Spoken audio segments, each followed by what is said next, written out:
పెద్దపల్లి జిల్లాలోని బొంపల్లి గ్రామం వద్ద క్వారీ కార్యకలాపాల వల్ల తమ పంటలు నష్టపోతున్నాయని ఆరోపిస్తూ రైతులు రోడ్డుపైకెక్కారు. క్వారీలలో జరుగుతున్న పేలుళ్లు రాత్రి పగలు తేడా లేకుండా లారీల రాకపోకల వల్ల తమ పంట పొలాలు దెబ్బతింటున్నాయని, రోడ్లు కూడా పాడవుతున్నాయని ఆగ్రహం వ్యక్తం చేశారు. ఈ సమస్యకు తక్షణమే పరిష్కారం చూపాలని డిమాండ్ చేస్తూ బొంపల్లి గ్రామ ప్రజలు పెద్ద సంఖ్యలో రోడ్డుపై బైఠాయించి రాస్తారోకో నిర్వహించారు. క్వారీ కార్యకలాపాలను వెంటనే నిలిపివేయకపోతే తమ ఆందోళనను రాష్ట్ర వ్యాప్తంగా విస్తరిస్తామని రైతులు హెచ్చరించారు. ఈ నిరసన కారణంగా వాహనాల రాకపోకలకు అంతరాయం ఏర్పడింది. అధికారులు వెంటనే స్పందించి ఈ సమస్యను పరిష్కరించాలని రైతులు కోరుతున్నారు.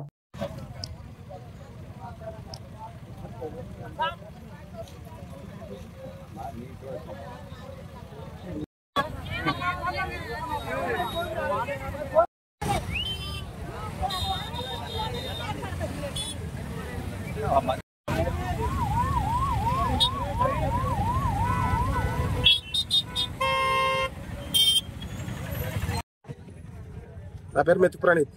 179 సర్వే నెంబర్లో అక్రమంగా కోరి నడుపుతారు. అసలు దానికి ఎలాంటి పర్మిషన్ లేదు. లీజ్ క్యాన్సిల్ అయింది, హైకోర్టు నుంచి స్టే తెచ్చినాం, అన్నీ ఉన్నాయి. మమ్మల్ని దొంగతనంగా బెదిరిస్తారు. మా పొలాలలో బండలు పడుతున్నాయి, ఆపమంటే ఆపుతారు. మీరేవాళ్ళు మమ్మల్ని దగ్గర చాపతందుకు మా దగ్గర రాకూరు, మీకు మా కూరలు అడుగు పెట్టకూరు అని అంటారు. దానికి ఏ విధమైన పర్మిషన్ లేదు. మా పొలాలలో బండలు పడుతున్నాయి, మేము స్టే తీసుకొచ్చుకున్నాం, 10 సంవత్సరాలు కొట్లాడుతాను. దానికి ఏ దాంట్లో పర్మిషన్ లేదు. పర్మిషన్ లేని కూరలని నడుపుతారు. అవి బంద్ కావాలి మాకు ప్రజెంట్. మీరు ఎంఆర్ఓ కానీ ఆడియో కానీ ఎంఆర్ఓకి ఇచ్చినాము, మైనింగ్ ఆఫీస్ ఇచ్చినాము, కలెక్టర్ ఆఫీస్ ఇచ్చినాం, పోలీస్ స్టేషన్ అందరికి కంప్లైంట్ ఇచ్చినాం.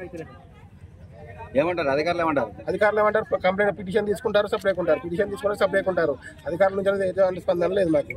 ఇదివరకు వాళ్ళు వచ్చి చూసింది లేదు, చేసింది లేదు. ఇక్కడ మరి మీకు ఏం జరగాలి? మాకేంటంటే కోరి అక్రమంగా దానికి ఎలాంటి పర్మిషన్ లేదు. మేము భూమి లాస్ అవుతున్నాం. మాకు ఆ కోరి బంద్ కావాలి.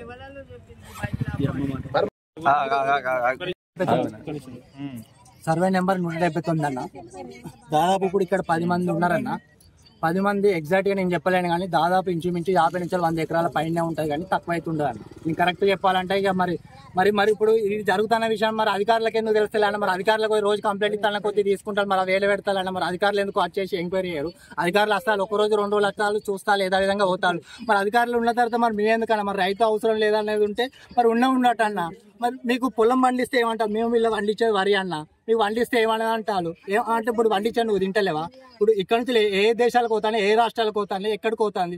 గవర్నమెంటే సాల్వ్ చేస్తా. సన్న బియ్యం ఏడికెళ్ళి వస్తానన్న. మరి రైతు వండించకపోతే ఈ 100 ఎకరాలు, ఎకరమో 100 ఎకరాలు, 50 ఎకరాలు మరి వండించకపోతే మరి రేపు అనేటోడు రైతు అనేటోడు ఏడుంటాడన్న. ఈ జనరేషన్ నాకేం అవసరం అన్న చేయడానికి. రేపు వచ్చే జనరేషన్ లో ఓడి ఎత్తాడన్న. అగ్రికల్చర్ అనేది ఇది అయిపోతుంది. మరి